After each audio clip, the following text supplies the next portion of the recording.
What's up, agency owners? Jason Swenk here, and I'm excited. I have another amazing episode. I have one of my mastermind members who runs a really successful agency. His partner has actually been on, so I thought I would bring him on as well. And we're going to talk about scaling to seven figures. I know a lot of you watching or listening are constantly trying to battle, and you're really trying to get there. And it took me a number of different years to get there, and he's going to talk about it as well. So let's go ahead and get into it.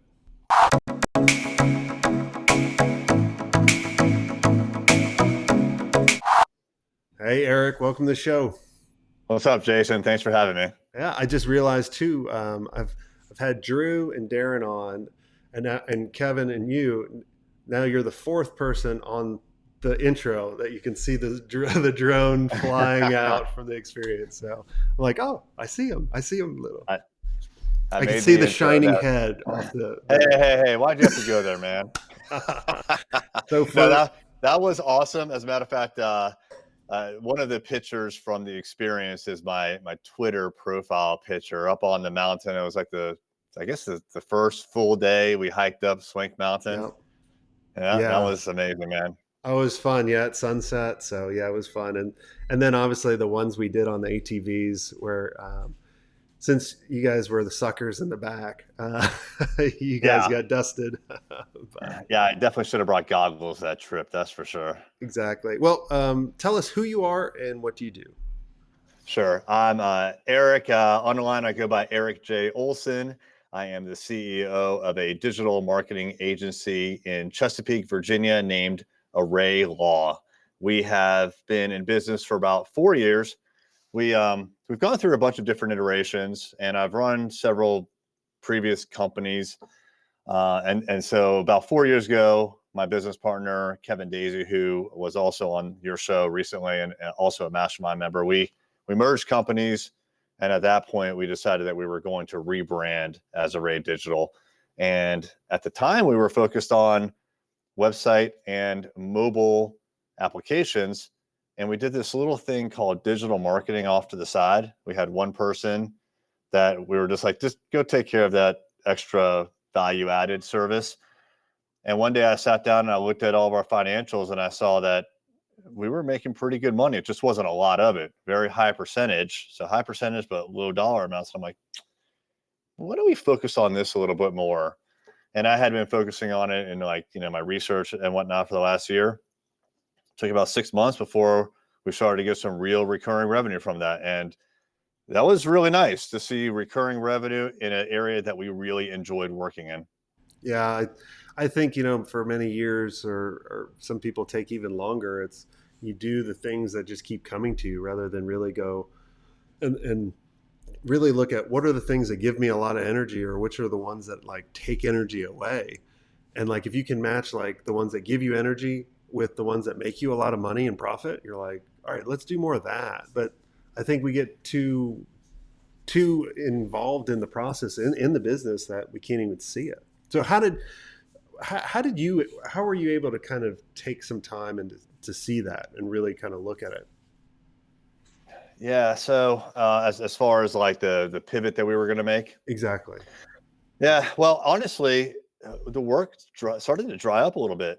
We had a whole bunch of very expensive software developers on staff, and we were wrapping up some projects. We were going into the holidays, and we had about five prospects that were like, "Yes, we're going to sign with you." And we're like, "Oh man, we're going to need to get more office space and all this stuff."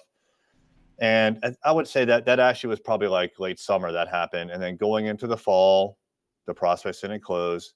Going into the holidays, the prospects started ghosting us. And so our projects were wrapping up. We didn't have a lot of new projects coming. And we were honestly quite afraid for the future. So we started having some real discussions about, all right, what are we going to do here if this doesn't work out the way that we had hoped it was going to work out? And my background was software development. I did software development for 15 years. So this digital marketing stuff was new for me. And so I spent about a year just deep diving into it, just taking in everything I get my hands on, Yeah. Online personalities, articles, blogs, you name it. I was just consuming and learning about it. And we were getting better as a team. But I realized we had to make a pivot. And actually, we had a conversation that the riskiest thing that we could do was to do nothing. We had to pivot and take that big risk. But, from a personal standpoint, I was walking away from the thing that I knew the most about. And so it was a challenge. Yeah, I know when I'm always talking to people about, niching down and really going all in on it, they're like, well, what if it doesn't work? And then I'm like, well, what if it does? Like, that's the bigger, like, that's the bigger thing. It's like I've seen it 95% of the time work. There's always those exceptions for bad implementation, but man, it just when you can kind of go all in to something that the market needs that have passion for, forget about it. So Yeah. And, we did not niche until we honestly we joined the mastermind. And, we kept hearing about it. We kept meeting and learning about the businesses of mastermind members.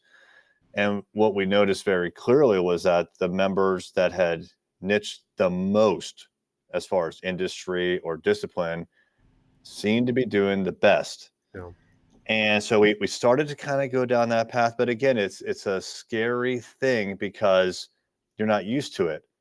You're used to just people coming to you from various industries for various needs.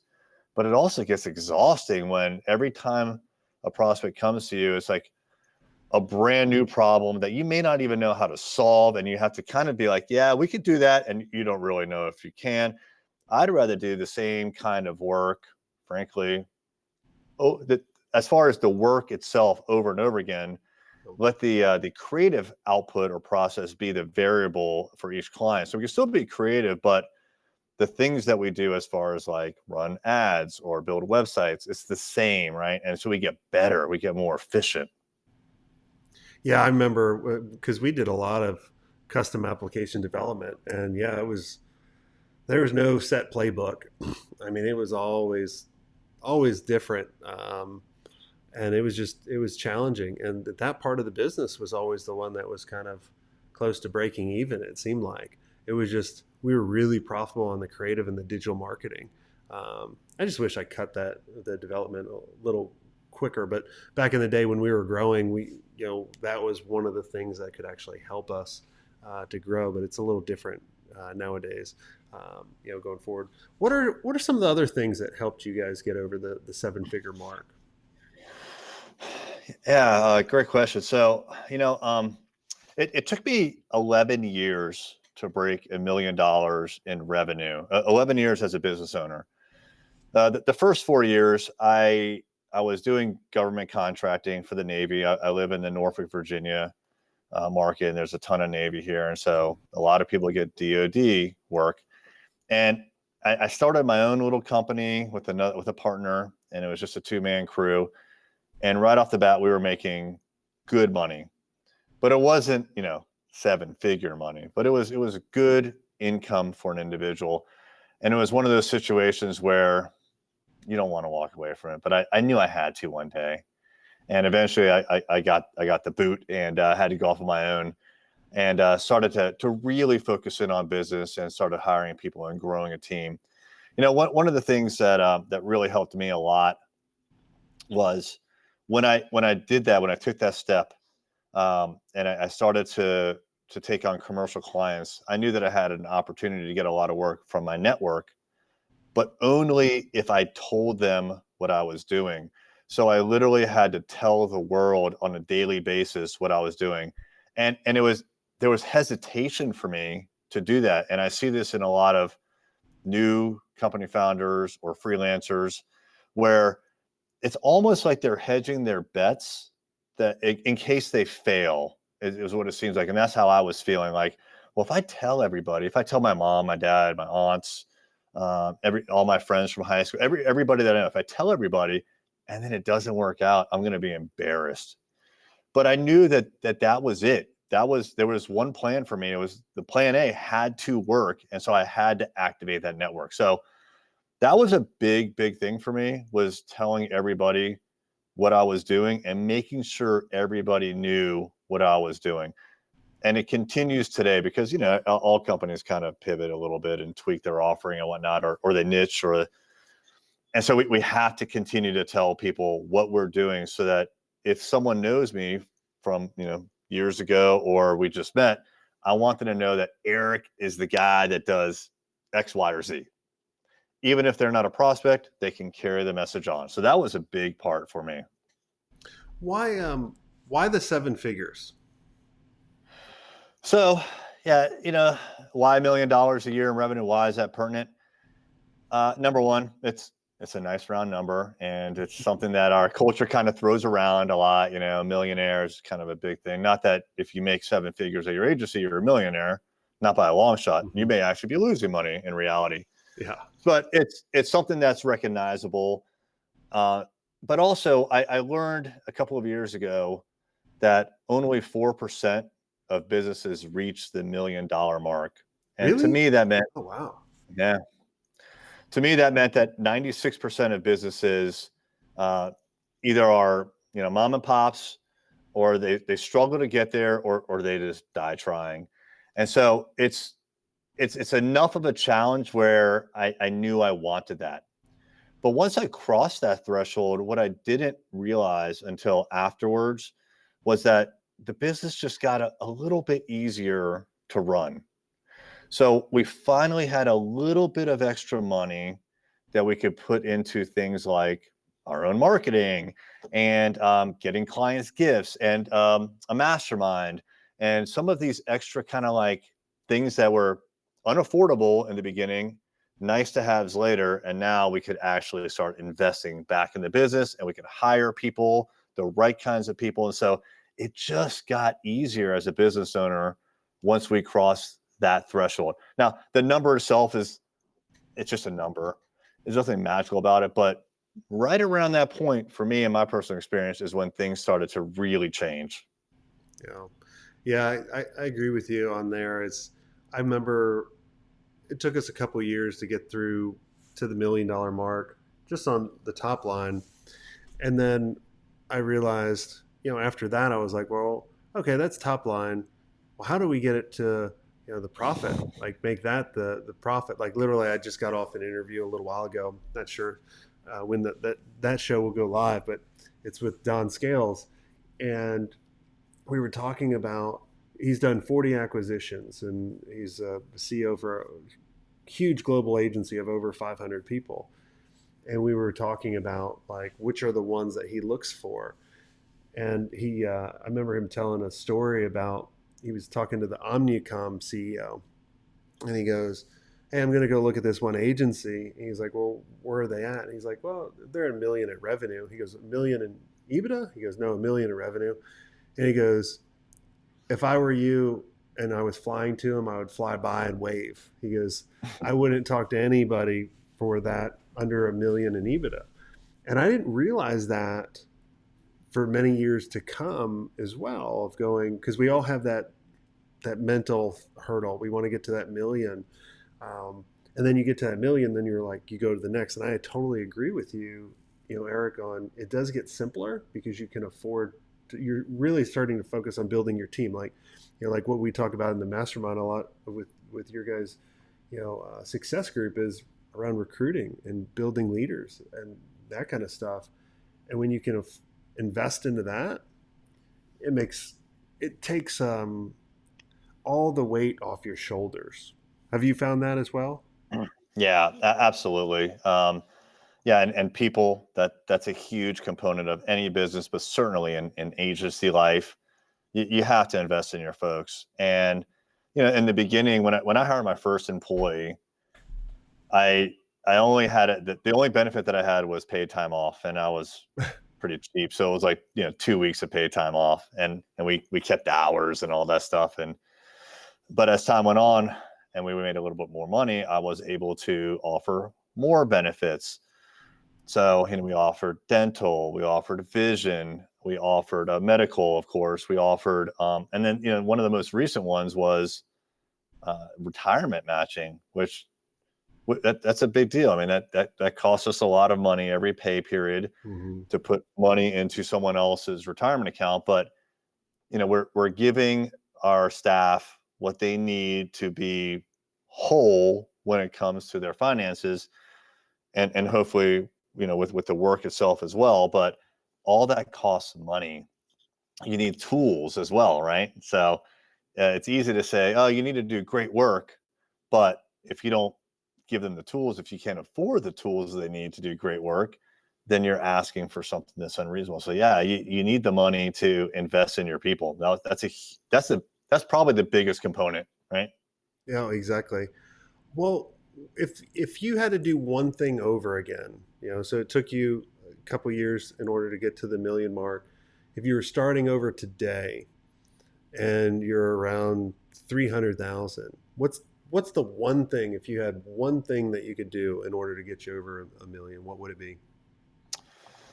Oh man, great question. If I was at 300,000 and I wanted to get to a million as quickly as possible, um, I do think that I would very quickly focus in on the ideal prospect. It took me a long, long time to get to that point. So, you know, I don't know if I would 100% niche at that point, but I would certainly know who I'm speaking to. I think niching is very, very powerful. But one of the main reasons it's powerful is even though you may be doing almost the same kind of work in one niche as the other, you can speak directly to your prospect. So before we did any niching, our messaging as a marketing agency was something along the lines of, we do great SEO, websites, fill in the discipline. We do great digital marketing, but we can never say for who. And so the moment that we started to niche in, and we have two agencies now. I'll go with the newer second one, which is HVAC contractors. These are people that put AC units into homes. We can say we do amazing digital marketing for HVAC owners, and we can talk about the different kind of manufacturers that they interface with and the pros and cons of each, and what their customers want out of them. And so we can get very, very specific in the messaging that we provide to our ideal prospect. So yeah, so back to the question, what would I do? First and foremost, I would certainly identify very clearly who it is I'm talking to or I want as a client. And then I would be pretty rapidly going towards niching. Yeah, I agree with that, because then you can charge and raise your prices to whatever you want it to be. Like, I always tell people, I mean, I want to print the T-shirt like "raise your prices, stupid." Literally, just because so many agencies are hardly charging anything, and if you can charge more, you make more. If you make more, you can hire the right people. But in order to do that, you have to separate yourself from everyone else out there, all the Me Too digital agencies out there. So make sure, if you're a digital agency and you want to get over the million mark, look at your agency pricing, look at who you're actually going after. And I look at that as, that's how you get over it. And then once you get over it, now it's about, kind of keep scaling it. Because I see a lot of times people get over it and then they're like, I kind of liked it when it was in the fun stage, and I'll kind of go back down the mountain like at base camp. It's easier to breathe at base camp. And I'm like, but the view's not as good. Yeah. Yeah. You mentioned raising prices, and I've heard you say that many, many times. And it's a scary thing, right? Because and especially when you're a young company, because you haven't figured everything out. And so that there's a lot of opportunity for improvement in your offering, in your customer service, and you're afraid, I think a lot of times people are afraid of raising the price on existing customers. So they're fearful of raising the price for new prospects. And I think those two things should be separated. You can handle how much you charge existing customers separate from how much you quote new customers. When we started to raise our prices, it was pretty shocking to everybody that people were saying yes. That happens. oh, they'll say yes really quick, and then you're like, oh man, I should have said more. But like, I'm glad you brought that up. It's like you want to start with raising your prices on the prospects coming in, And then once you get enough, if you want, you can go back to your clients because there's an opportunity cost there on agencies, right? You'll be like, oh, well, I'm making 20,000 more a month on this one client than some of the old ones. Well, you need to have a conversation. Like, Dean in the mastermind, we had a conversation, and he had a bunch of legacy clients. Literally, we thought he would lose about half of his clients, but the other half would say yes because he doubled his price. Every one of them said yes, and he made Mm. another 60,000 in monthly recurring revenue Wow. just by going to his old clients, not even including raising the pricing on the prospecting. So it's huge, huge thing that Yeah. everyone can do. Uh, Erik, this has all been amazing. Is there anything I didn't ask you, that you think would benefit the audience? Sure. Hey, if you don't mind, I did write a book about my journey to the $1 million mark. It's called $1 Million Journey, and it is up on Amazon. We got a little bit of a shine here, but yeah, $1 Million Journey by me, Erik J. Olson, and it's just the whole story of everything that I did. So the stuff that we talked about today, but then a lot more things went into Awesome. it, and the merger and the pivot and whatnot. Awesome. Well, thanks so much for coming on the show, Erik. And everyone, go check out their book or Erik's book on scaling over the seven-figure mark. And if you guys enjoyed this episode and you guys want to be around amazing agency owners and have a good time and scale and have those people that actually understand what you're going through and that are all digital agency owners, I'd love for you guys to go check out the Digital Agency Elite mastermind. Go to digitalagencyelite.com. And until next time, have a swank day.